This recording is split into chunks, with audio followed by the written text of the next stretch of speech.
मिलता है सच्चा सुख केवल भगवान तुम्हारे चरणों में, भगवान तुम्हारे चरणों में मिलता है सच्चा सुख केवल भगवान तुम्हारे चरणों में, भगवान तुम्हारे चरणों में मिलता है सच्चा सुख केवल भगवान तुम्हारे चरणों में, भगवान तुम्हारे चरणों में। यह विनती है पल पल छिन छिन रहे ध्यान तुम्हारे चरणों में, रहे ध्यान तुम्हारे चरणों में। यह विनती है पल पल छिन छिन रहे ध्यान तुम्हारे चरणों में, रहे ध्यान तुम्हारे चरणों में। एक बार फिर बोल दीजिएगा। मिलता है सच्चा सुख केवल भगवान तुम्हारे चरणों में, भगवान तुम्हारे चरणों में मिलता है सच्चा सुख केवल भगवान तुम्हारे चरणों में, भगवान तुम्हारे चरणों में। यह विनती है पल पल छिन छिन रहे ध्यान तुम्हारे चरणों में, रहे ध्यान तुम्हारे चरणों में मिलता है सच्चा सुख केवल भगवान तुम्हारे चरणों में, भगवान तुम्हारे चरणों में।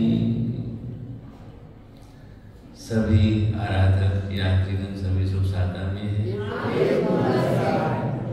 सभी बोलो भी, आवाज कम आ रही है, क्या बात, साधना नहीं क्या आप लोगों को? सभी आराधक तपस्वी भाई बहन हमारे सभी सुख साधना में हो। पधारिए।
परम श्रद्धेय गुरुचरण, उपस्थित संतवृंद, साधु जी महाराज, सुज्ञ महानुभाव, सुशील माताओं बहनों,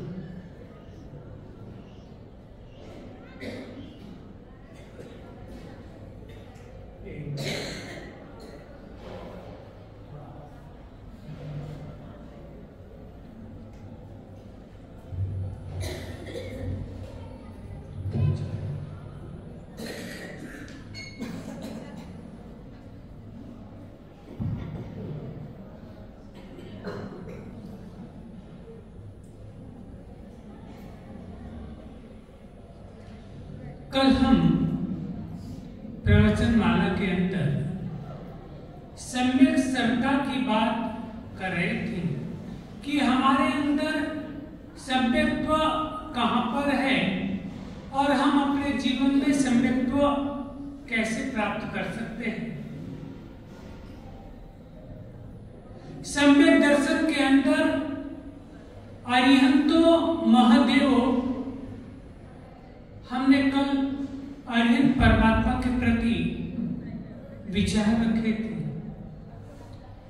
कि अरिहंत परमात्मा ही हमारे देव हैं, इसके अलावा कोई भी हमारा देव नहीं। हमारा आराध्य अगर कोई है तो एकमात्र अरिहंत परमात्मा है। अरिहंत परमात्मा के अलावा हमारा कोई आराध्य नहीं, कोई इष्ट नहीं, कोई और नहीं। जिसके ऊपर एकमात्र एकाकी कहीं श्रद्धा हो सकती है तो केवल अरिहंत परमात्मा के प्रति हो सकती है। दूसरा तत्व है गुरु तत्व। गुरु किसको कहें? हम गुरु किसको कहें? किसे गुरु माने? क्या जिससे हम पढ़ाई कर रहे हैं वह हमारे गुरु? जो हमें ज्ञान दे रहे हैं वह गुरु? गुरु कौन? पंच महाव्रतधारी। पंच महाव्रतधारी हमारे गुरु। पंच महाव्रतधारी के अलावा कोई भी हो, हम उसे गुरु नहीं मानते। हमारे परमात्मा ने हमें यह निर्देश दिया है,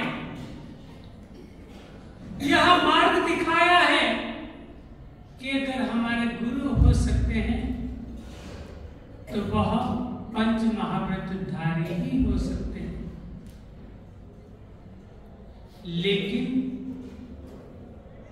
आज हम लोग पंच महाव्रतधारी को गुरु मानते हैं या किसे गुरु मानते हैं? जो मिल जाए, जिससे हमारा काम बन पड़े, उसे हम गुरु मान लेते हैं। जिससे हमारा संकट निकल जाए, टल जाए, उसे हम गुरु कह देते हैं। चाहे कोई भी हो, हर एक को अपने गुरु मान लेते हैं।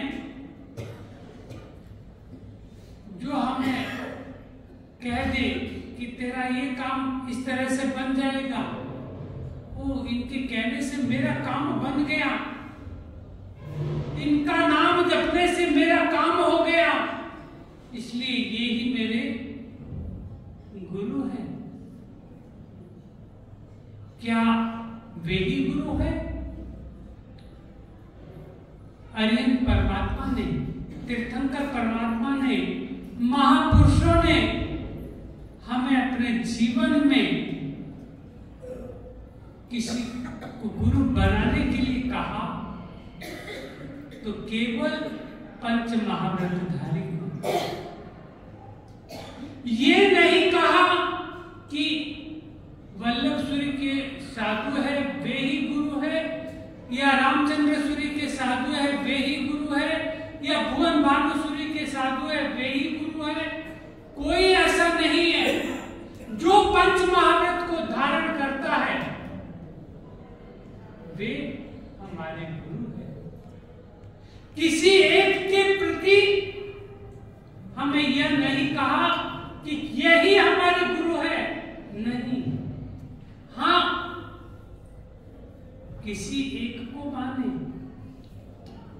लेकिन जो भी पंच महाव्रतधारी है हर एक की सेवा करना हमारा कर्तव्य है। हम केवल एक को ही मानते कि बस केवल केवल केवल हमें सेवा भी करनी है तो इनकी करनी है, कहे अनुसार चलना है तो ही इनके अनुसार चलना है, इसके अलावा किसी के पास नहीं। और इसी कारण से आज हमारे समाज में जो बिखराव हो रहा है, जो विघटन हो रहा है, वो इसी कारण से बढ़ रहा है। गुरु वल्लभ तो यहां तक कहते थे कि अगर जिन शासन के चारों फिरके, चाहे दिगंबर हो, चाहे श्वेतांबर हो, चाहे स्थानकवासी हो, चाहे तेरापंथी हो, चारों के चारों ही अगर एक झंडे तले, महावीर के झंडे तले एक होकर बैठ जाए तो मैं आचार्य पद त्यागने के लिए तैयार हूं, तत्पर हूं। चाहे कोई भी गुरु हो, सारे पंच महाव्रतधारी सारे के सारे एक हो जाएं और हम उन्हें गुरु मान लें। वे पंच महाव्रतधारी जो परमात्मा की वाणी का उपदेश देते हैं, हम उन्हें अपना गुरु माने। ऐसे पंच महाव्रतधारियों को, जिन्होंने पंच महाव्रत धारण किए, उसे हम गुरु माने। ऐसे पंच महाव्रतधारी हमारे गुरु। और तीसरा तत्व है सम्यक तत्व। जो परमात्मा ने कहा है, भगवान ने जो कहा है, अरे परमात्मा ने जो मार्ग दिखाया है, उस मार्ग का अनुसरण करना, उस मार्ग पर भली भांति चलना, वह है परमात्मा का तीसरा तत्व, धर्म तत्व। देव गुरु धर्म की अपने मन में सम्यक श्रद्धा बनाए रखना, वही सम्यक्त्व है, वही सम्यक दर्शन है। सम्यक श्रद्धा कोई कुछ और नहीं।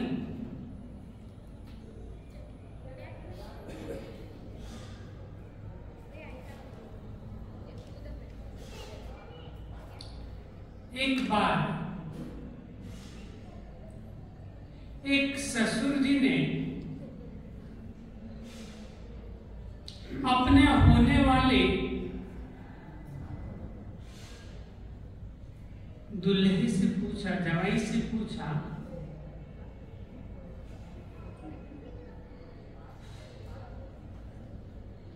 कि जवाई जी,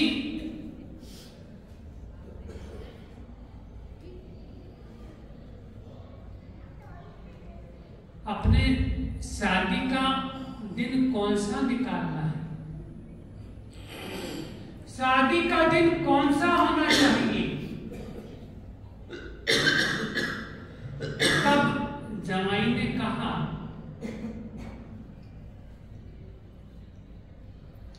जो आपकी बेटी को पसंद हो वह दिन निकाल लो। जो आपकी बेटी को पसंद हो वह दिन मेरे लिए ठीक है।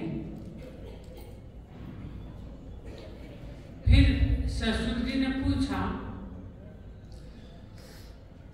कि ठीक है, आपने कहा तो हम बेटी के अनुसार देख लेते हैं। अब मुझे ये बताओ कि शादी के लिए कौन सा मैरिज पैलेस बुक कराना है, कौन सा मैरिज पैलेस बुक कराना है। तब उस जवाईराज ने कहा, जो आपके बेटे को ठीक लगे, जो आपके बेटे को ठीक लगे वह बुक करा।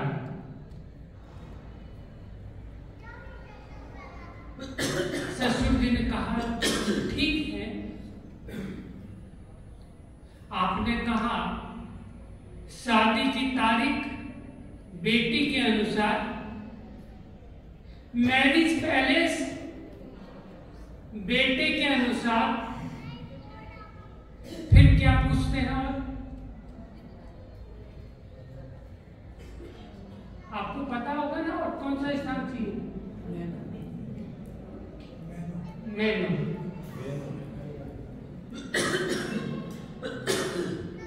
फिर तीसरा सवाल ससुर जी पूछते हैं कि खाने पीने की चीजें तो कॉमन है।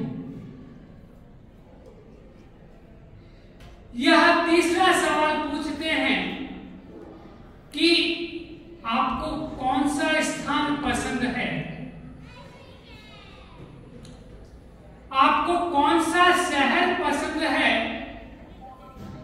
कौन सा शहर में आपकी शादी हो। क्योंकि आजकल बाहर दूसरे जगह जाकर, हिल स्टेशन पर और पता नहीं कहां जाकर या दूसरे शहरों में, देशों में जाकर शादियां करते हैं। तो ससुर जी ने पूछा कि आपके लिए कौन सा स्थान नियुक्त करें।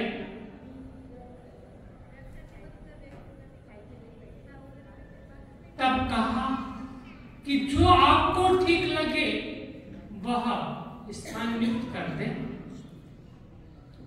क्योंकि पैसा खर्च करना आपने है। जितना आप पैसा खर्च कर सकते हैं वह स्थान नियुक्त कर दें, वह मुझे ठीक है। फिर चौथा सवाल ससुर जी ने पूछा,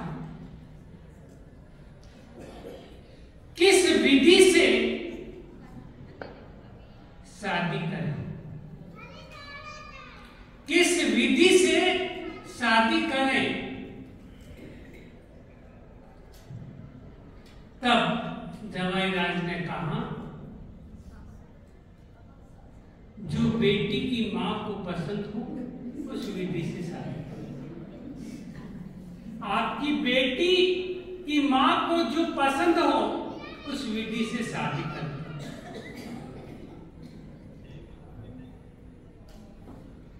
और जैसे ही बेटी की मां की बात की, सारी माताओं बहनों के चेहरों पे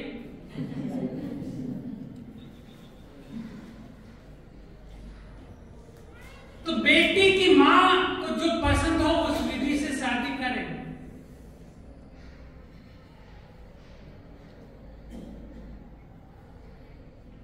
मैं आपसे पूछूं, क्या इसी तरह से शादी होती है? क्या यही परंपरा चलती है?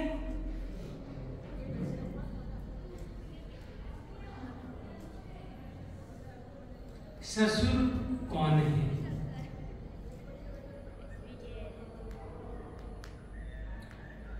ससुर के रूप में अरिहंत परमात्मा हमारे ससुर हैं। अरिहंत परमात्मा भगवान हमारे ससुर हैं।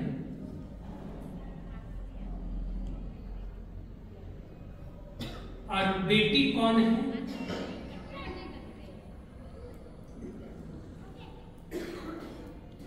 बेटी कौन है?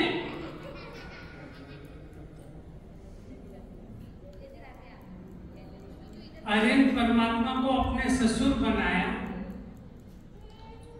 तो बेटी किसको बनाएंगी?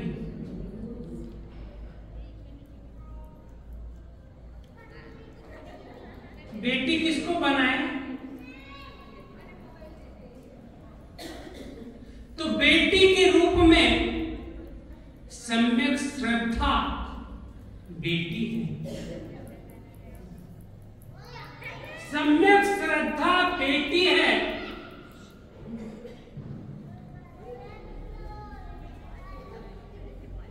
और जमाई का साला कौन हो सकता है? बेटी का भाई कौन हो सकता है?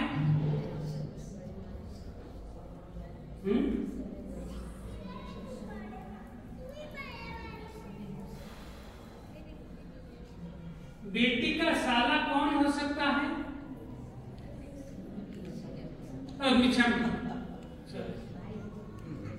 बेटी का भाई कौन हो सकता है? तो विवेक बेटी का साला भाई है। विवेक बेटी का भाई है। विवेक बेटी का भाई। और मां कौन हुई? बेटी की मां कौन हुई?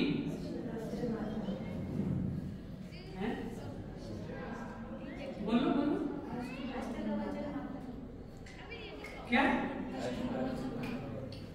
अष्टप्रवचन माता नहीं। क्या बोला? बोलो।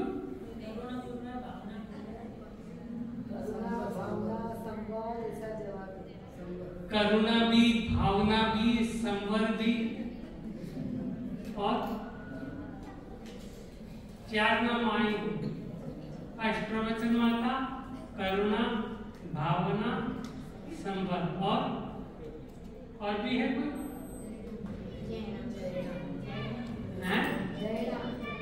जैना, और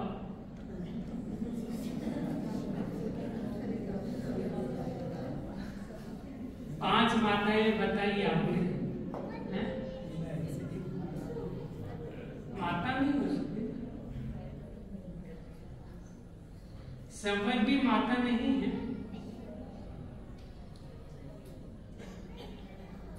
और भी कोई है? करुणा सम्यक श्रद्धा की माता है। करुणा सम्यक श्रद्धा की माता है। तो यह सम्यक श्रद्धा जब व्यक्ति के जीवन में आ जाती है, जिस किसी भी मां बहन के जीवन में सम्यक श्रद्धा आ जाती है, तो आप स्वयं निश्चित कर लें कि आप खुद देखें कि आपके अंदर विवेक कितना आया। आपके अंदर विवेक कितना आया। जब विवेक आ जाता है तो ऑटोमेटिक करना आ जाती है। विवेक नहीं आएगा तब तक करुणा भी नहीं आती। और अपने आगमों में विवेक के लिए क्या कहा है? विवेको मोक्षो, विवेको मोक्षो, विवेक ही मोक्ष है। मोक्ष अगर कोई है तो विवेक है। जब तक विवेक नहीं आता तब तक मोक्ष नहीं आता। विवेक का पर्यायवाची शब्द अगर कोई है तो वो मोक्ष है।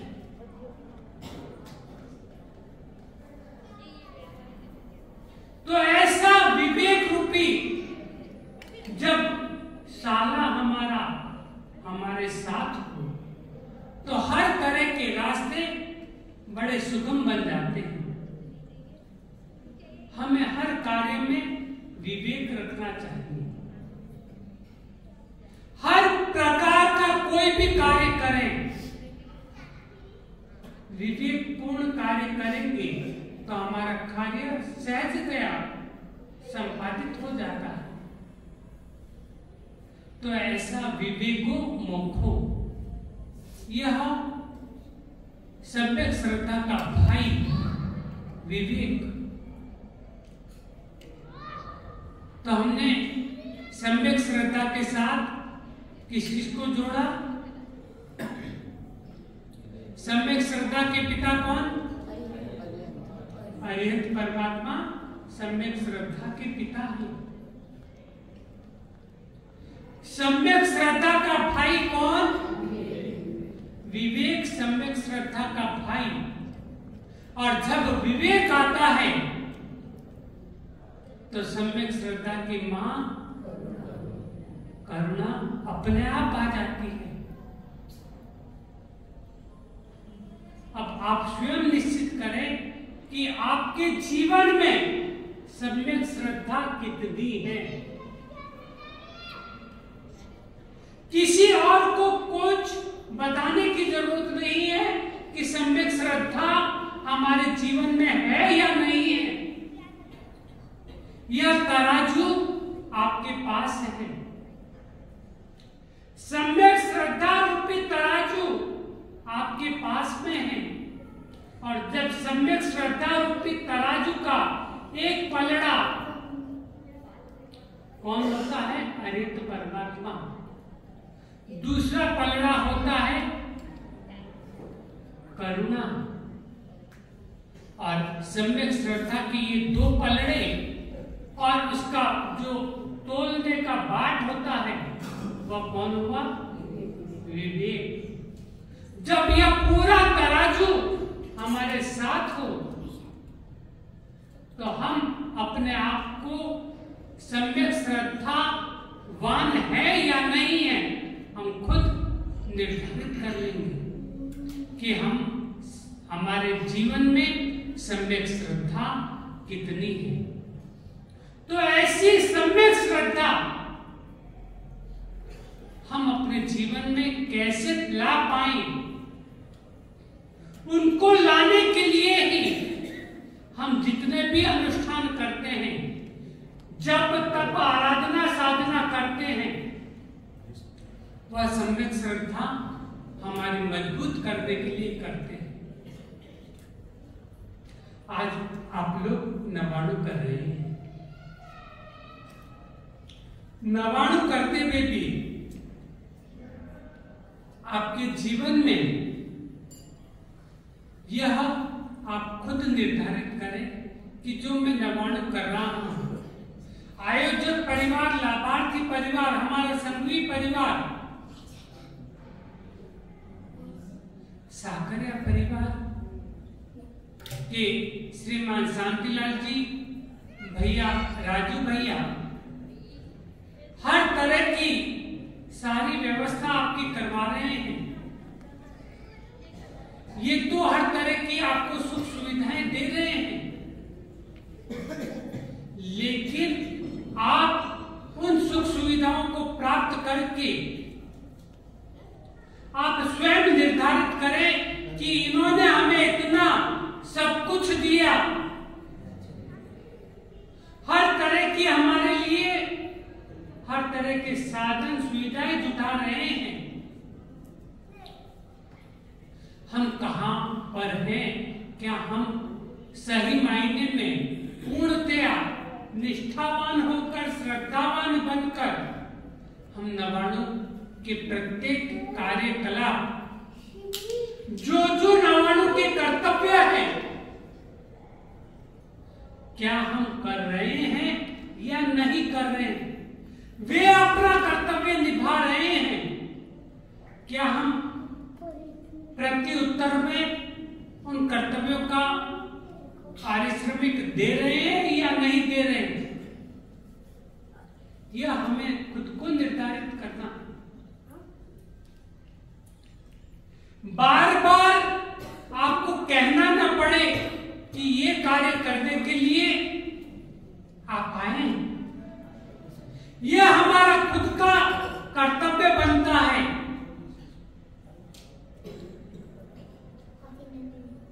जब वे इतने उदार दिल होकर 5 बजे तक एकादशी की व्यवस्था करते हैं, 5:30 बजे तक आपके एकादशी की व्यवस्था कर रहे हैं, तो क्या हमारा कोई कर्तव्य नहीं कि हम प्रत्युत्तर में केवल यात्रा करके आ जाएं, 10 माला न गिने, 5 चैत्य वंदन न करें एक यात्रा के पीछे?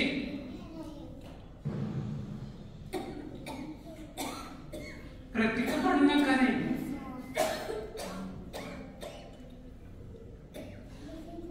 क्या हम सही मायने में पूर्णतया हम नवाणु कर रहे हैं या नहीं कर रहे हैं, ये आपको स्वयं को निर्धारित करना है। कोई दूसरा आपको ये बार बार कहने के लिए आए, आपको भी इंसल्ट लगता है कि बार बार हमें टोका जा रहा है, बार बार हमें बताया जा रहा है कि ये करो, ये करो, ये करो। क्या हमारा ये लाभार्थी परिवार को बार बार कहना पड़ रहा है कि ये चीज करो, ये चीज करो, ये नहीं बनाया, वो नहीं बनाया, कहना पड़ रहा है? वे हमारे लिए हर तरह की सुविधाएं जुटा रहे हैं, तो क्या हम उस लाभार्थी परिवार को हम ये चीजों को करके दिखा सके? क्या हमारा ये कोई कर्तव्य नहीं?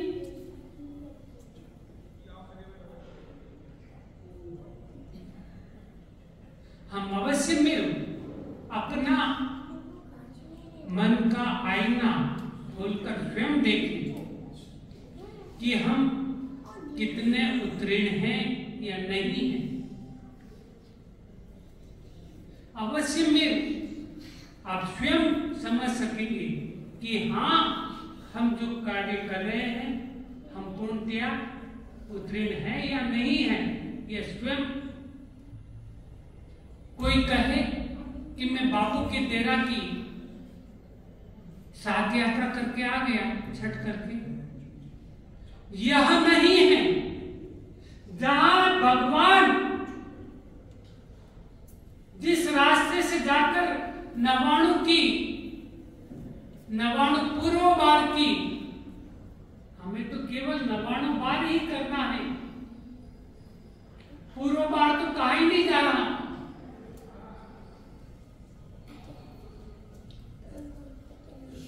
हम वही मायने रखें, बाकी कुछ नहीं है। बाकी चाहे रास्ते गलियां कुछ भी निकाल लो, लेकिन परंपरा से जो नवाणु है, अभी इधर आओ,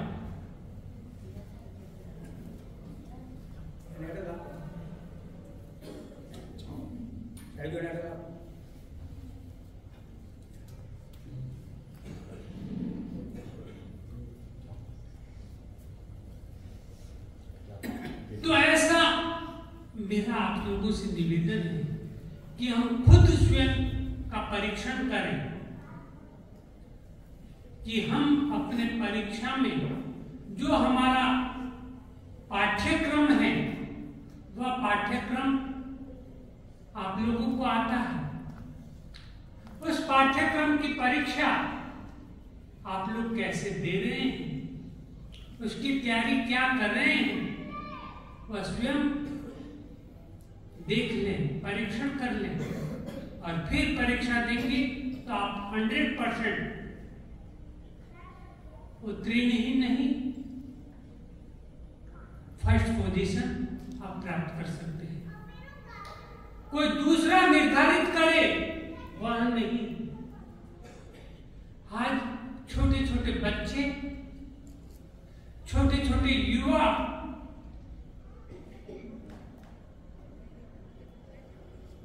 बहनें,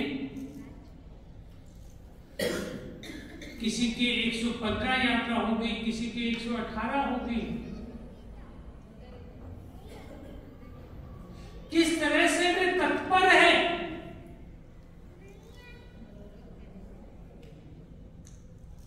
आप भी जुटे रहे, मंजिल आपको भी मिलेगी, लेकिन मन कमजोर न बना। मन मजबूत रहेगा तो 100% आपको सफलता मिलेगी। अवश्य में आप मन के भाव उत्तरोत्तर वृद्धि को प्राप्त करते हुए आगे ही आगे बढ़ते रहे। और इधर मैं कह रहा था शत्रुंजय के कितने उद्धार हुए थे, उसमें से 2 उद्धारों के बारे में आपको बताया। तीसरा उद्धार किसने किया था? ईशान इंद्र ने। ईशान इंद्र ने तीसरा उद्धार किया, और किसके कहने से किया था ईशान इंद्र ने? प्रथम विहरमान श्रीभद्र स्वामी भगवान के कहने से वह उद्धार किया। 3 उद्धार हो चुके, चौथा उद्धार किसने किया? और तीसरे उद्धार के बाद कितने समय के बाद में चौथा उद्धार हुआ?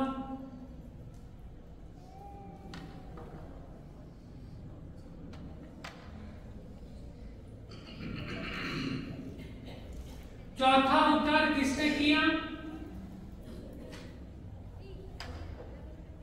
महेंद्र इंद्र ने किया। महेंद्र इंद्र ने किया। चौथा उद्धार महेंद्र इंद्र ने किया।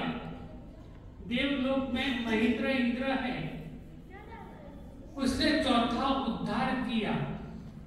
वह किस प्रकार से किया और कितने समय के पश्चात किया? 100 करोड़ साद्रोपम के पश्चात महेंद्र इंद्र ने चौथा उद्धार किया। जब एक बार नंदीश्वर द्वीप की यात्रा करके देवलोक अर्यन परमात्मा का किसी कल्याणक की आराधना करे, और वापसी पर जब वे जा रहे थे शत्रुंजय की यात्रा के लिए, तो एक देवी जो हरित वन में रहती थी, वह देवी सम्यक दृष्टि वाली नहीं थी, मिथ्यात्ववान थी। और उसने देखा ये लोग शत्रुंजय की ओर जा रहे हैं,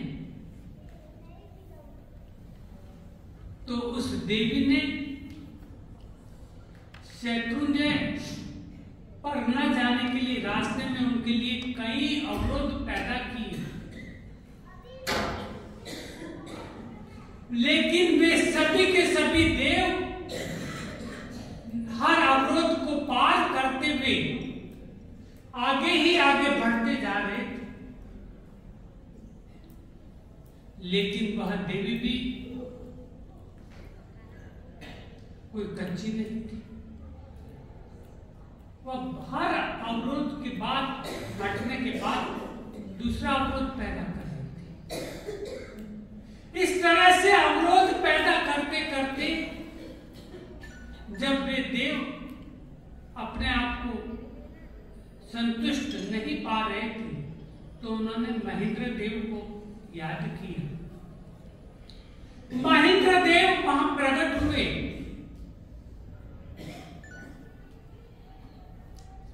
तब उस देवी ने शत्रुंजय को 8 बार विप्रुव किया, 8 बार उसको नष्ट किया। 8 बार नष्ट किया। तब महेंद्र ने उस देवी को कहा कि देख, तू या तो मान जा, नहीं तो मैं तुझे प्रताड़ित करूंगी। फिर वह देवी को अग्नि ज्वालाओं में चारों ओर घेर दिया महेंद्र देव ने, और घेर दिया। अब वह तिल मिलाने लगी। तब वह जाकर भगवान की शरण लेती है, आदिनाथ दादा की शरण लेती है। आदिनाथ दादा की शरण ली, और आदिनाथ दादा की शरण ले जैसे ली, और उसी समय में महेंद्र देव ने अपनी विद्या वापस खींची और उस देवी को कहा कि अब आगे से किसी तरह का कोई अवरोध पैदा नहीं करोगे तो मैं तुझे माफ करता हूं। और उस देवी ने स्वीकार किया कि आगे से किसी भी तरह का कोई अवरोध मैं नहीं करूंगी। फिर महेंद्र देव शत्रुंजय गिरिराज पर पहुंचे और शत्रुंजय गिरिराज पर जाकर दादा के दर्शन किए। रायण वृक्ष के नीचे दादा के पगलों को देखा, चरण पादुकाओं को के दर्शन किए और आसपास के सभी मंदिरों को देखा। सभी मंदिरों को देखने के बाद उनका जो नुकसान हुआ उसके लिए देव शक्ति के द्वारा उन सभी मंदिरों को खूब अच्छा बनाया। तो इस तरह से यह कौन सा उद्धार हुआ? चौथा उद्धार हुआ शत्रुंजय गिरिराज का। पांचवा उद्धार कब हुआ?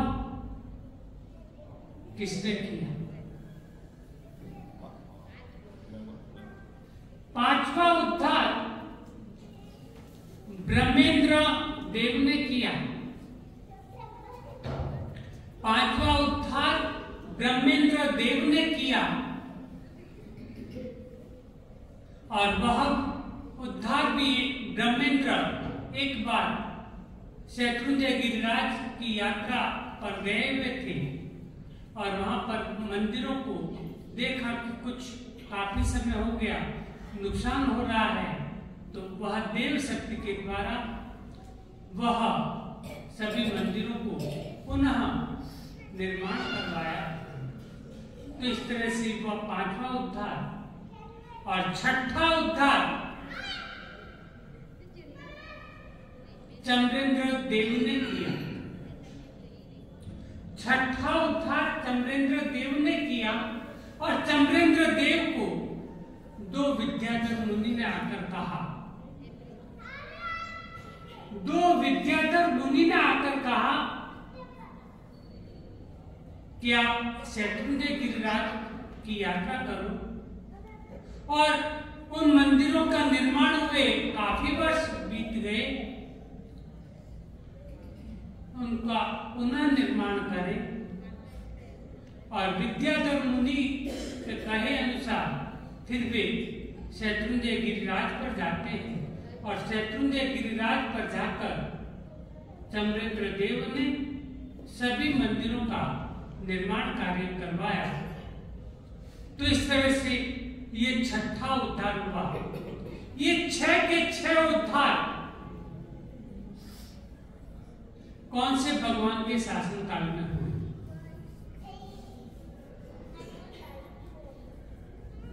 ये 6 के 6 उद्धार कौन से भगवान के शासन काल में हुए?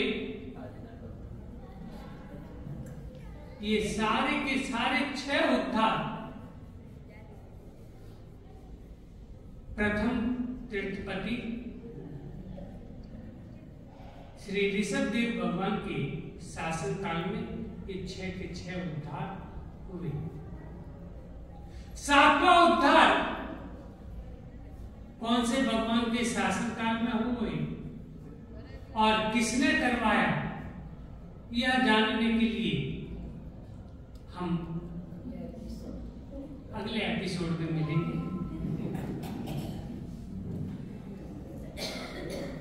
लेने वाले भाई बहन कृपया हाथ जोड़िए।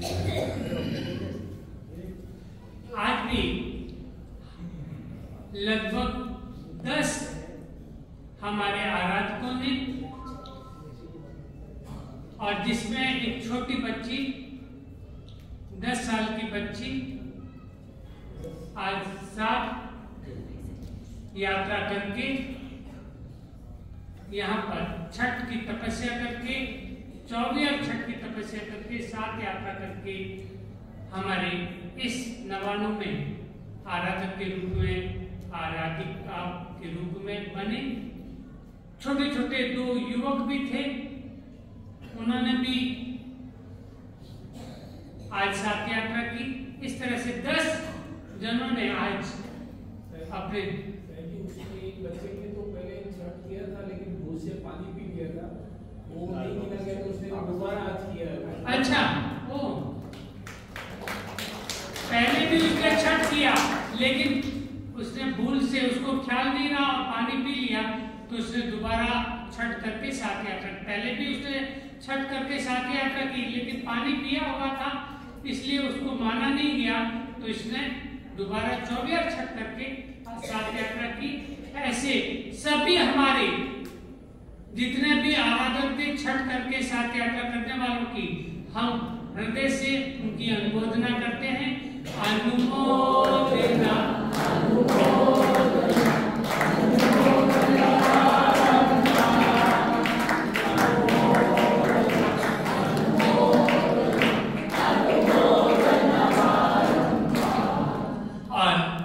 इन 10 आराधकों में से एक आराधिका जो कि हमारे इस लाभार्थी परिवार की सदस्य है, हमारे राजू भाई की सुपुत्री बहन नेहल, श्रीमती नेहल ने आज साथ यात्रा करके यह शायद अपने परिवार से पहला हमारे लाभार्थी परिवार से यह पहली आराधिका है जिसने छठ करके साथ यात्रा की। हम उनकी भी बुरी बुरी अनुमोदना करते हैं। हाँ। परम पूज्य